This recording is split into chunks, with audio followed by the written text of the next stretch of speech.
Girls who have pleasant personalities do not always make the best photographic subjects. A nice personality sometimes covers up physical defects.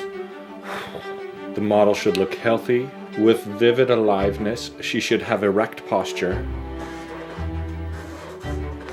and be graceful in action.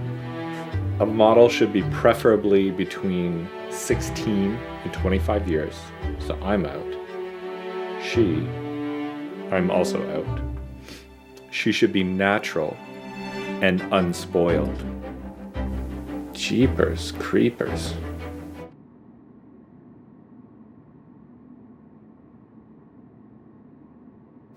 Ladies and gentlemen, welcome to Jesse's vlog number 7.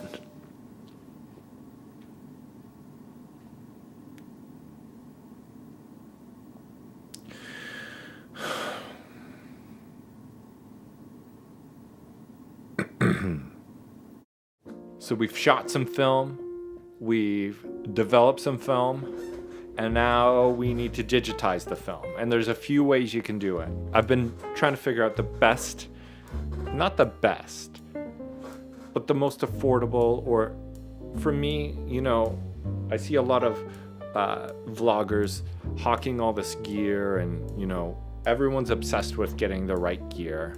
But for me, I get way more satisfaction out of using what I have to get a result. Because to me, the answer is never gear. The answer is ideas and creativity. And I think ideas and creativity are amazing in front of the camera because they make something watchable and fun, but also you can use ideas and creativity to get something done. So for me, we've been developing black and white film, but one of the issues is how do we get it digitized? Because, you take all these pictures, you want to share them on Instagram. No one really is printing prints. First thing I did is I got one of these, a little loop that I have. This is for inspecting things. It's just a little magnifying glass. Hello. So you can take this, but you can use the smartphone and your lens to actually photograph your negatives. So I started out with that. I have a nice one that is actually a little bit more of an opening. I loaned it to my nephew. It has a bigger opening on it, so you can actually see the whole 35mm frame. It's a little bit sort of like hourglass skewed, a little wonky, but you can actually correct for that distortion in Lightroom right on your phone if you have Adobe Creative Cloud. So that was one way to do it, and how I did it, I told you before. I told you this already. Don't you listen? What I did is I took like a shopping bag and I taped it on the window, stretched all the wrinkles out, and that was my light table. So you hardly need anything. That's my goal, is to use as little as possible, or to be as MacGyver-ish or as resourceful as I can. You can make a light table with garbage, and this was $1 at a liquidation store. But I am a photographer, so I've got gear, and I thought, how do I do this better? Because, I can go out and scan these at a pro photo center, or I can buy a scanner. I don't want another stupid device sitting around. I don't need a scanner. I'm not there. I don't want to invest in that yet. So the next thing would be, what can capture things at high resolution? And the answer is right here. It's my camera. It's, 42 megapixels or something. So how do I use that?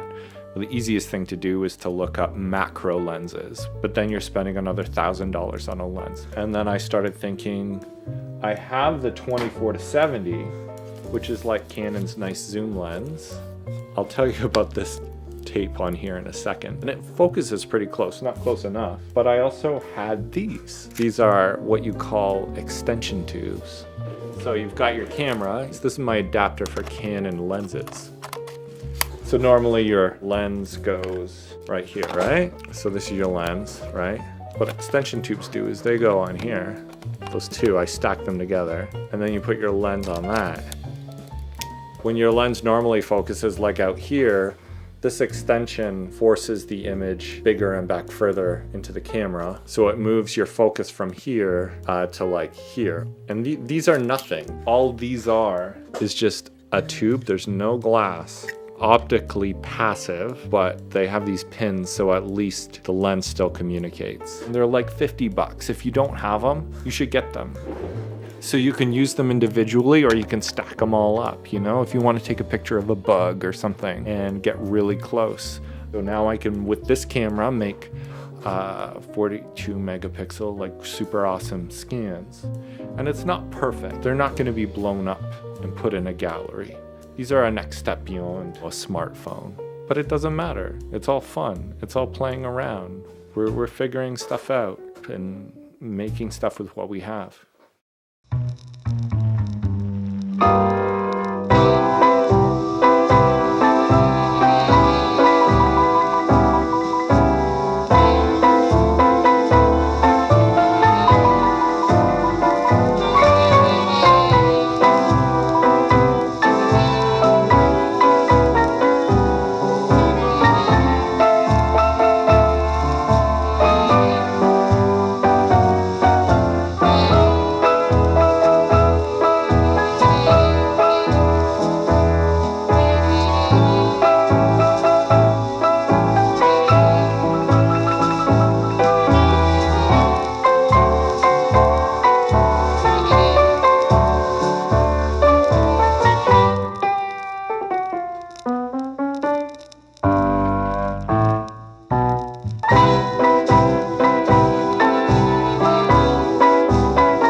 What's funny is setting up for this little video, I had another idea. I don't know if you've seen these Google Cardboard things, my kids have them. If you cut this out here and put negatives in there, you could totally scan your negatives just with these eyepieces. I've seen these in thrift stores. I see really terrible VR sets in thrift stores. Can't find a loop? Just go to a thrift store and get an old VR set and pop the lenses out of those and make your own, or not. Imagine just cutting a slot here and here and cut a window here. You could just feed your negative through the back and just take pictures on one of these lenses. Lots of ways to scan your negatives. And I know it's not perfect, but a lot of this stuff is just for Instagram, just to be able to hashtag it as film anyways. So hold on to your negatives and take some pictures with your VR headset. Maybe the best use of a VR headset yet, but that's just my old surly opinion.